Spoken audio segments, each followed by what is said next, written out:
எனது வாழ்க்கையிலும் உங்களது வாழ்க்கையிலும் இறைவன் ஒரு கஷ்டமான காலத்தை கடக்கக்கூடிய சூழலை ஏற்படுத்தினால், ஒரு விஷயத்தை கொடுப்பதற்கு இறைவன் தாமதப்படுத்தினால், ஒன்றை புரிந்து கொள்ளுங்கள், அது இறைவனுடைய அருள். அது அந்த கஷ்டமான காலத்திற்கு பிறகோ அந்த தாமதத்திற்கு பிறகோ என்ன கிடைக்கும் என்பதை இறைவன் ஒருவனே அறிந்தவன். நம்மை பொறுத்தவரை காத்திருப்பு மட்டும்தான் நம்மால் முடியும். இறைவன் நோயை கொடுத்தால் தான் சுகத்தை கொடுக்க முடியும். இறைவன் கஷ்டத்தை கொடுத்தால் தான் இன்பத்தை உணர முடியும். வழியை கொடுத்தால் தான் அந்த வழி மறைந்ததற்கு பிறகு வரக்கூடிய மகிழ்வை அனுபவிக்க முடியும்.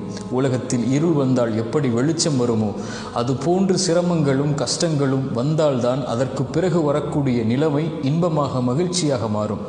காரியங்கள் அனைத்தையும் அவன்தான் நிர்வகிக்கிறான். எல்லா பொருளின் மீதும் அவன்தான் ஆற்றல் உள்ளவனாக இருக்கிறான். அவனை சார்ந்திருந்து அவன் கொடுக்கக்கூடிய விஷயத்தை கஷ்டத்திற்கு பிறகு காத்திருந்து பெற்றுக்கொண்டால், அதைவிட உலகத்தில் பெறக்கூடிய வெகுமதி எதுவும் இருக்க முடியாது.